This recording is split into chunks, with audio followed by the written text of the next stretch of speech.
జిల్లాలో పెద్ద పులి కోసం 7వ రోజు ఆపరేషన్ కొనసాగుతోంది. సురక్షితంగా బంధించేందుకు చర్యలు చేపట్టారు.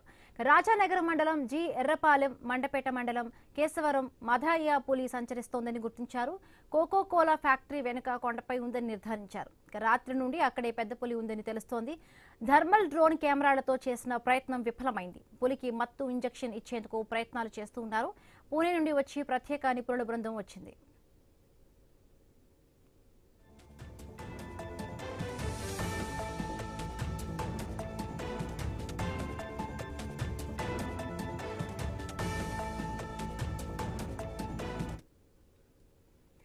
తూర్పుగోదావరి జిల్లాలో పెద్ద పులి కోసం 7వ రోజు ఆపరేషన్ కొనసాగుతోంది. సురక్షితంగా బంధించేందుకు చర్యలు చేపట్టారు.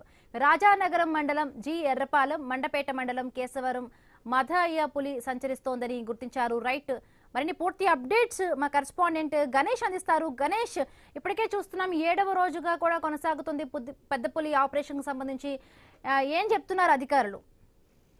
అంటే ప్రస్తుతం కేశవరం ప్రాంతంలోనే ఒక కొండపై పెద్ద పులి సంచరిస్తున్నట్లుగా అధికారులకు అంచనా వేస్తున్నారు. నిన్న ఎర్రంపాలెం పరిసర ప్రాంతాల్లో 4 ఆవులను చంపిన తర్వాత అది కేశవరం మండపేట వైపుగా వెళ్ళినట్లుగా అధికారులు వాటి పాదముద్రల ద్వారా ఐడెంటిఫై చేస్తూ ఉన్నారు.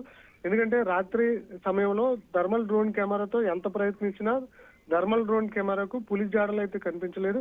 అయితే కేశవరం పరిసర ప్రాంతాల్లో స్థానికంగా అలజడి రేగడంతో ఆ పరిసర ప్రాంతాల్లో ప్రస్తుతం గాలింపు చర్యలు చేపడుతున్నారు. అయితే కొండ మీద ఉండడంతో దాని చుట్టూరు కూడా మోహరించి దాన్ని వాళ్ళ ఆపరేషన్ ను ముగించేటువంటి అవకాశాలు కనిపిస్తున్నాయి. ఎందుకంటే నిన్నే పూణే నుంచి ఒక బృందం రావడం జరిగింది. రాత్రి సమయంలో వైజాగ్ నుంచి మరొక బృందం కూడా రావడం జరిగింది.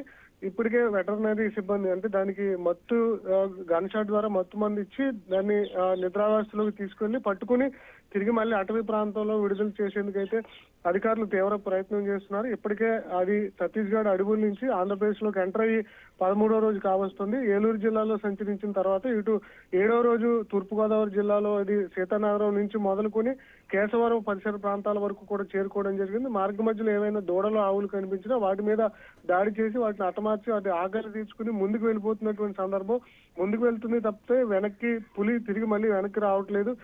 అంటే బోన్లను ఎక్కడైతే ఆవులు ఈ గేదెల మీద దాడి చేస్తుందో ఆ పరిసర ప్రాంతాల్లో పెడుతున్నారు. కానీ అది అనూహ్యంగా ఈ సిబ్బంది అధికారుల యొక్క ఆలోచనకు అంచనాలకు ఆపోజిట్ గా అది ముందుకు వెళ్తున్న సందర్భంలో పట్టుకోవడం కష్టంగా మారింది. అయితే ఇవాళ ప్రత్యేక బృందాలు రంగంలో దిగినటువంటి నేపథ్యంలో సాయంత్రం లోపు ఆపరేషన్ ఏమైనా ముగిస్తారా లేదని చూడాల్సి ఉంది. Right, thank you Ganesh, thanks for the updates.